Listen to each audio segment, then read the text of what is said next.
The Ford Fusion 2013, 2020 had 4 different types of transmissions. It was a manual in 1% cars, only with 1.6 EcoBoost. Not a very good engine, but still it had a manual transmission. There was e-CVT with hybrid vehicles. There was a 6F55 transmission with the 2.7 liter EcoBoost, which was the sport version of this vehicle.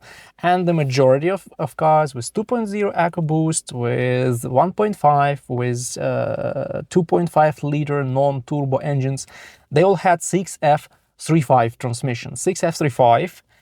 It's a Ford transmission that was developed together with General Motors. General Motors had a 6T50 transmission. It's absolutely the same transmission, 6-speed automatic, simple conventional automatic transmission. That's a really good transmission if you compare it with almost any other competitor on the market. So they are long-lasting. They are good for this car because Ford used this 6F35 transmission even in Explorer. So the Fusion is actually the light car for this transmission and will last for a long time if serviced well. And probably the only problem with this transmission is that to replace the filter in that transmission, you will need to take it off the vehicle. And this is a big problem because people just tend to not change these filters at all. Also, another problem is that Ford didn't recommend to change fluid in these transmissions. They said the fluid is there for the entire lifespan of the transmission. And if you don't change fluid, the lifespan of this transmission is 150,000 miles, more or less.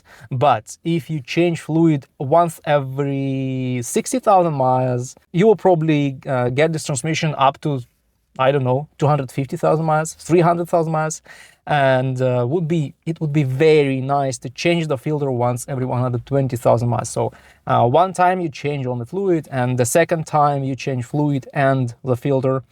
But of course, it's going to be quite expensive because you need to take the transmission off the vehicle, which will lead to a lot of extra labor hours, unfortunately. But other than that, these transmissions are really good. They are good for highway driving because they have a very, very long 6th gear, and it will take you, let's say, 90 miles per hour, 95 miles per hour, or 100 miles per hour with the perfect fuel consumption, because in other cars, the automatic transmissions will not do that. And also, these transmissions, they are repairable. So if you run into issues at 150, 200,000 miles, you can repair this transmission. It's not necessary to replace them as in many other vehicles, like with CVT transmissions or something like that. So you can repair it, and it's cheaper than to find the used transmission or something. So these transmissions are really, really good. And a majority of problems are connected with the bad service and bad service intervals given by Ford.